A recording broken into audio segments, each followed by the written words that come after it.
Welcome to the Daily DLP. I'm your host, Ash Thompson. Yesterday, I looked at the Atlanta defense and suggested a few specific things the Lions needed to accomplish to win. Today, I'm going to do the same thing with the Falcons defense. Yesterday, I discovered that I say that word weird. See you after the jump.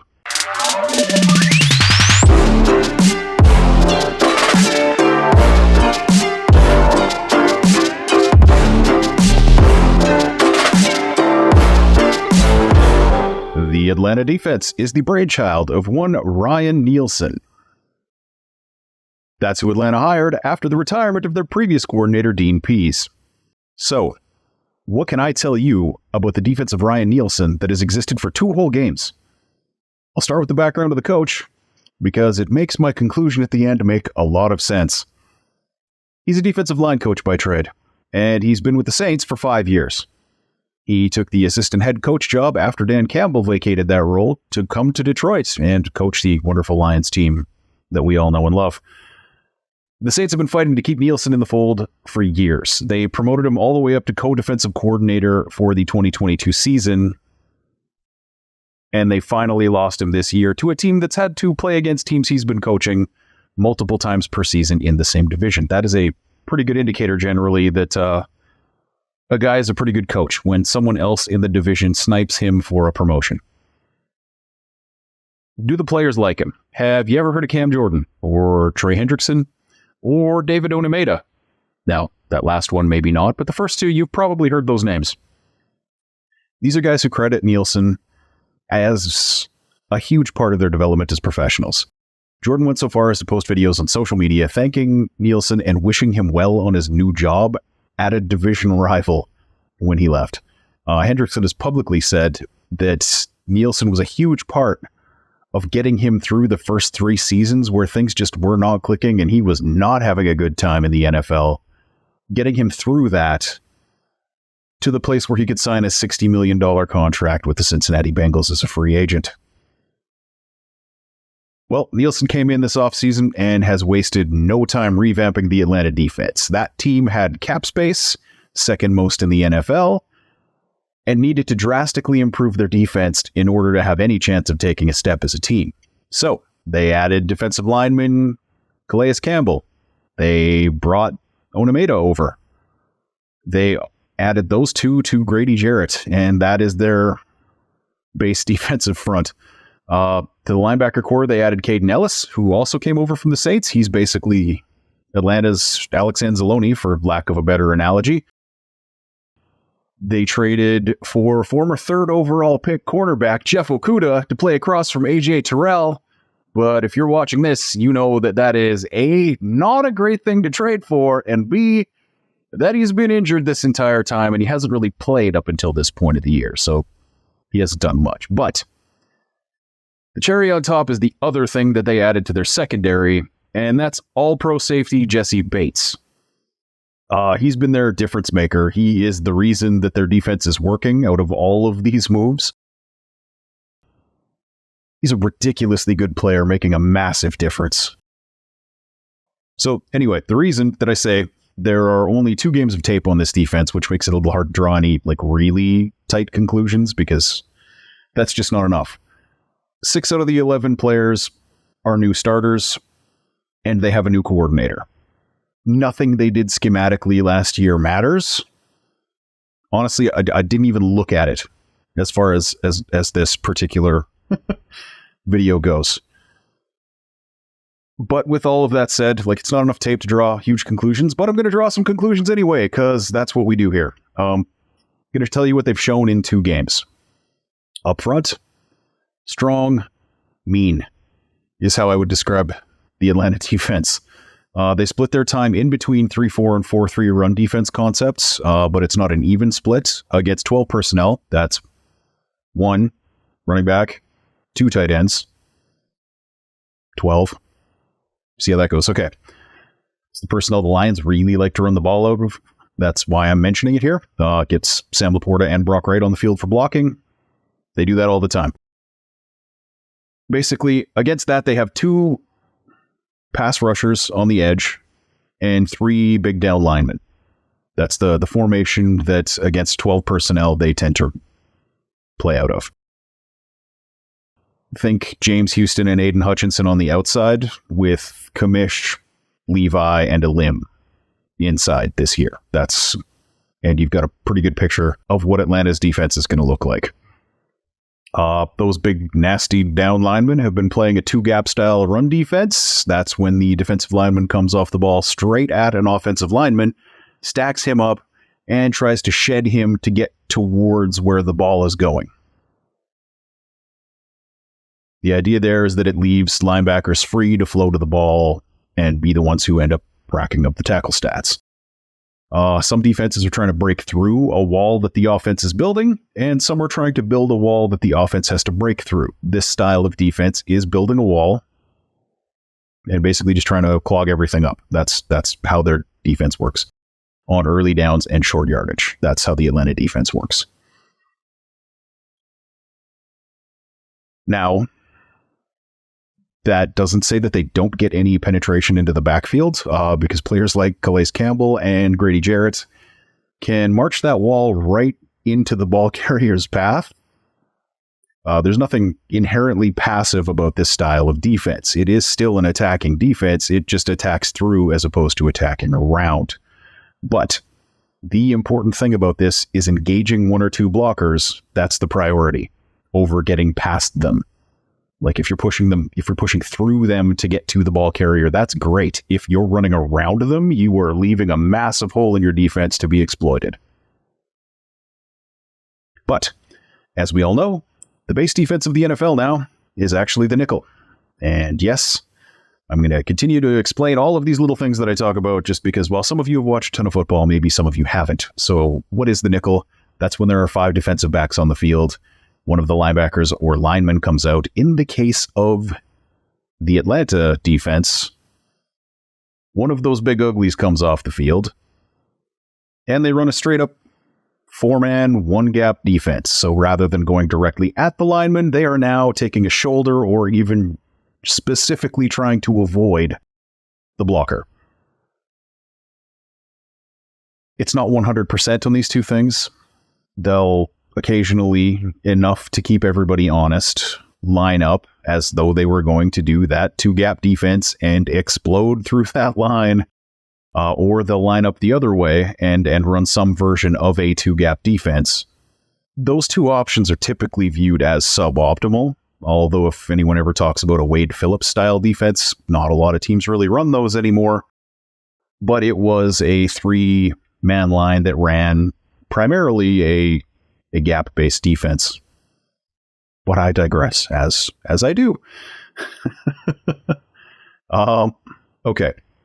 The downside for them of their base defense is that the biggest defensive lineman on Atlanta's roster is Grady Jarrett at 305 pounds. Now, that 3-man line is the same style of defense that Matt Patricia ran, and if you'll recall, he kept trying to bring in big dudes to block up the middle of that field. There's a reason for that, because 2-gap involves power, just straight power. When he famously said at the Senior Bowl that everything comes from power, that's because in this type of defense, it does. Every single lineman is going through a guy, not around. So the, 3-technique gazelle that everyone kept screaming we needed to draft would never have seen the field, because this is all that Matt Patricia ran. Because they don't have those big uglies, they just have uglies. I'm sorry, Mr. Jarrett, I don't mean that personally. But because they don't have the size that is typically associated with running a 2-gap defense, they're giving up almost 5 yards per carry on first down. So, a thing that the Lions need to do to win this game is to, on first down, be in 12 personnel and run the ball.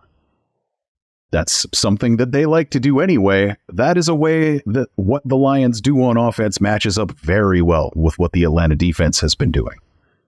David Montgomery would have had a day, man. Like, it would have been just one of those things where you're like, oh, that's this guy's coming out party. That's what he came here to do. So it is a damn shame that guy's on the injured list and probably not going to play this week. And if he does play, he's not going to be himself with the injury that he sustained. There would be no way. In the past, though, the Lions have shown that when their offensive line is allowed to just line up and punch people in the mouth, it doesn't really matter that much who's in the backfield because nobody's getting back there to touch them. So this is an opportunity for Jahmyr Gibbs to shut everybody up. The Lions should be able to get him to the second level of the defense with some regularity. And that, my friends, is where he's going to show you why he was drafted in round 1. Alabama did it constantly, where it's just like, okay, he's got 2 yards and gone. Hopefully, that's what we see from the Lions this weekend. But if we do not, Craig Reynolds has also shown that if you get him working on safeties and corners, he's also going to have a very good day. So behind those big guys, what is the defense doing? Well, Falcons are right in the middle of the league, running about 75.6, exactly 75.6 zone and 23.6 man coverage. And what are the snaps that are not in those two groups? You'd have to ask PFF what's happening on those ones that are neither man or zone. I'm assuming something happens and they're not defined.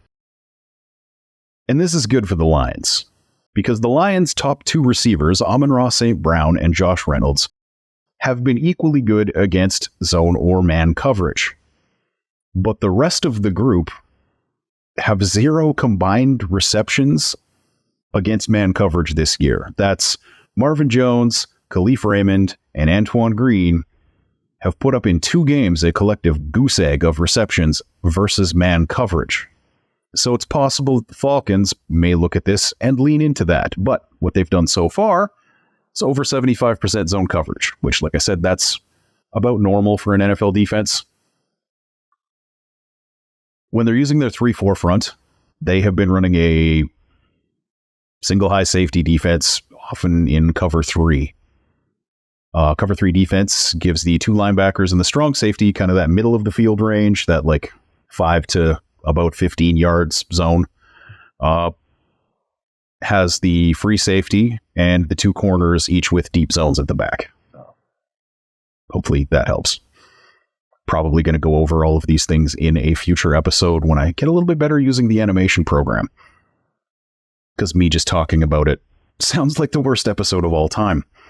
But what that does is it leaves all 5 possible pass rushers of their defense rushing the passer.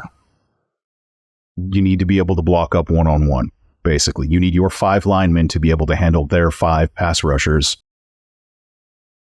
to get some mismatches on that type of defense. What is good news is that it looks like Jeff Okudah is ready to play, and he may have received some kind of coaching this offseason that fundamentally changes what kind of player he is. But Aubrey Pleasant and Aaron Glenn could not get him to be even halfway decent at any kind of cover 3 coverage. It's not a huge part of what they run, but he sucked at it. I have no ill will towards Jeff Okudah, but if he is playing this weekend, the Lions need to put the ball in his area and just see, early and often, out of 12 personnel. They know which of their receivers he struggled against in practice after facing him for 2 years. Put that guy out there and get the ball downfield to that guy.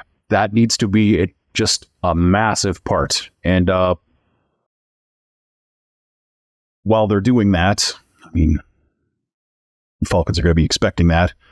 They need to be putting something into Jesse Bates' zone in the middle to keep him occupied while they're doing that. They have to keep him away from where he might be able to help with the trouble that Jeff Okudah is going to have. And that means getting Sam Laporta upfield in the middle.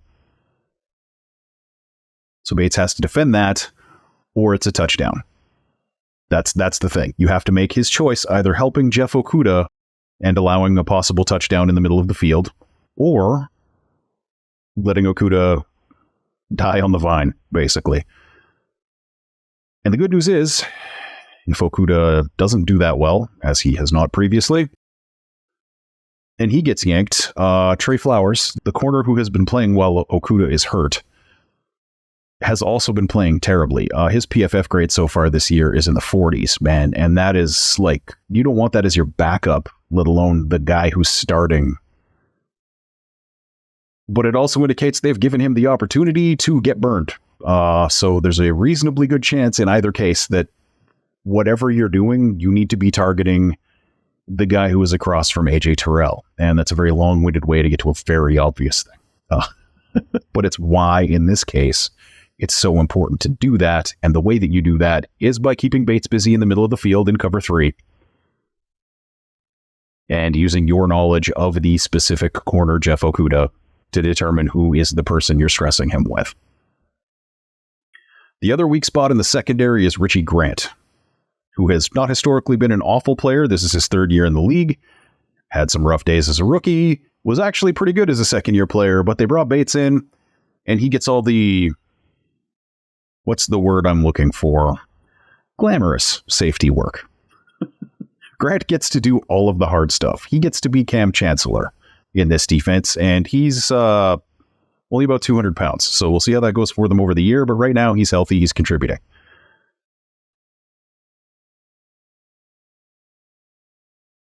Basically, if you can figure out a way to run Sam Laporta through Richie Grant's zone in a cover 3 into Bates' zone, that's probably your golden ticket in this game. Because at this point, if Bates is trusting Grant, it's borderline negligent. You know what I mean by that? He's not played well, let's say. So trusting him to improvise and carry his guy down the field so that Bates could get over and possibly help out Okudah a little bit is a way to have a wide open guy streaking down the middle of the field. And Bates is going to know that. The reason Grant's an issue is because his usage has changed from last season, where he played well, where he was spending a lot more time over the slot. And he was like 25 to 30%, somewhere in that range. I don't remember what the exact number was, but he was just straight up being CJ Gardner-Johnson. And that's kind of the same thing right now. He's playing out of his ideal spot, as like he's been a box safety 55% of the time and a free safety 50% of the time, approximately, like just half and half with a couple slot snaps, as opposed to his previous a lot of slot snaps. But just like we saw with CJ Gardner-Johnson, like even for a player like that, who is an incredible player, it took a part of 2 games for him to kind of get his feet underneath him and feel like he knew exactly where he was supposed to go. Of course, now he's hurt and he's gone, but that's we're not on that side of the ball today.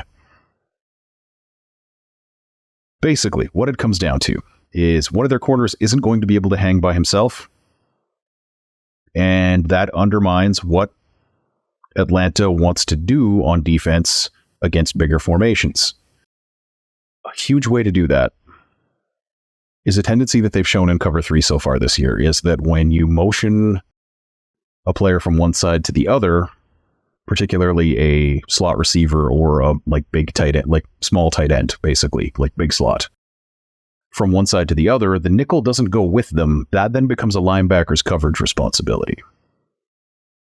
And if you can get them in man, they have let their linebackers carry that guy down the field. And that is a huge mismatch. And they've been doing it whether it's a slot receiver in that specific situation or a tight end. So there is an opportunity here using motion to get St. Brown on a linebacker. And that guy is dead. Or Khalif Raymond even.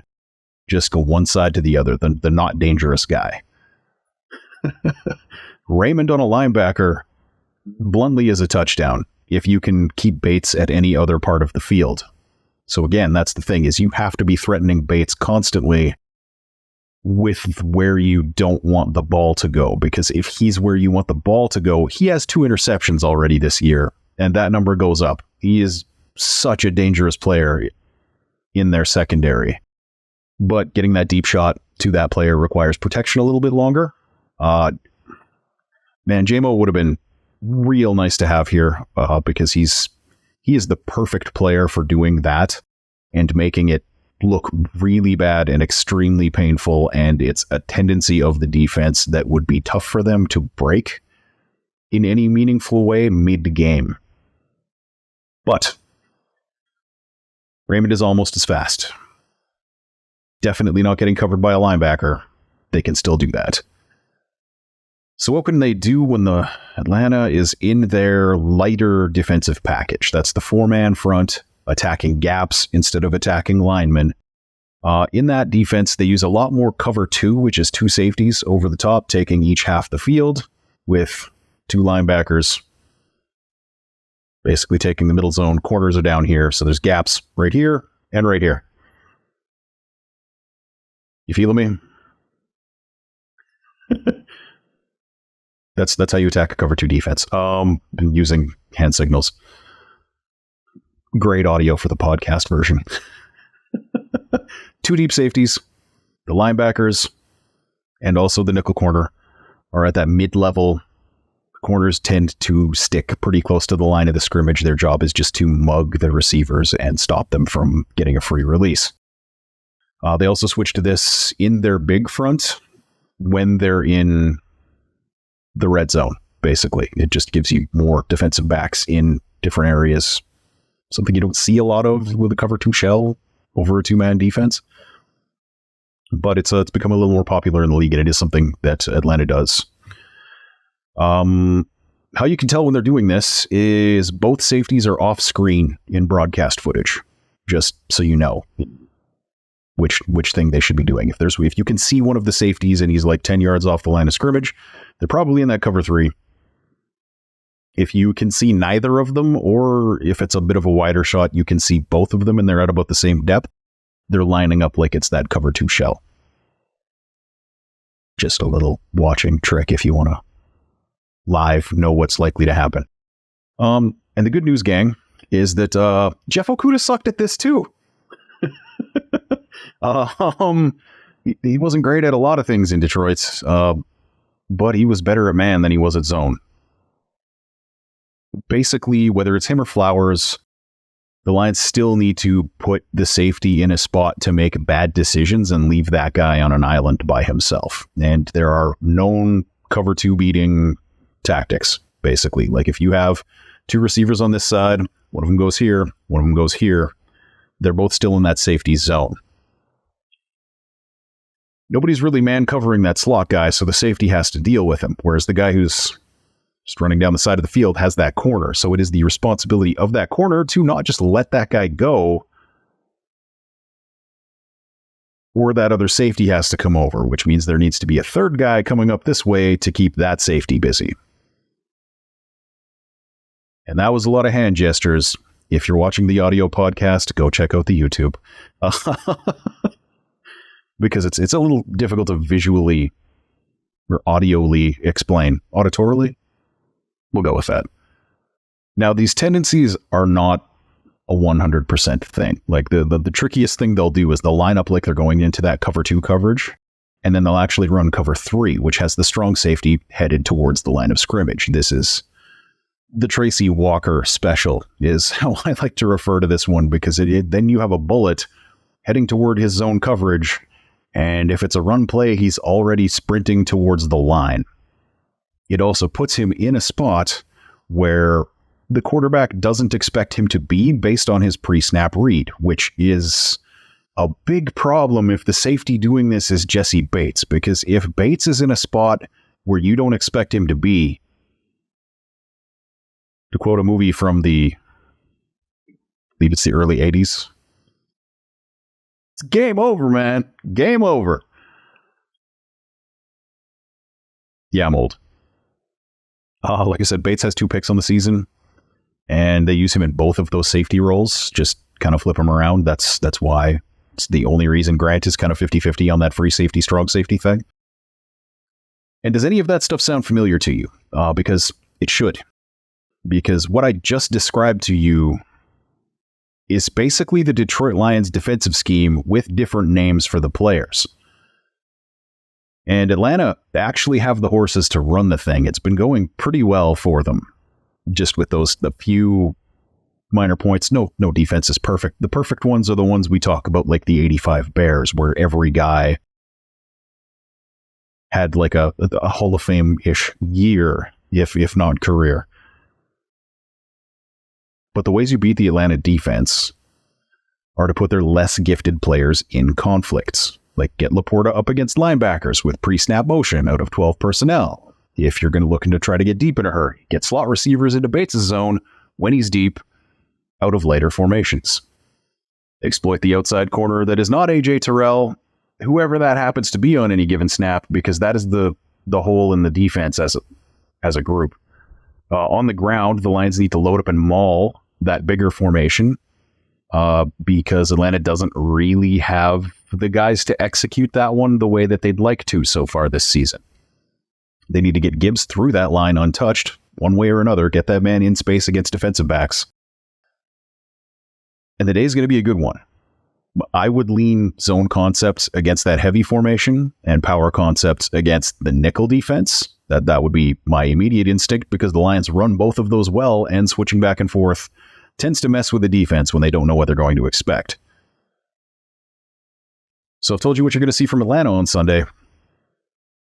And I really hope I've told you what you're going to see from the Lions. That's my week. See you guys Monday.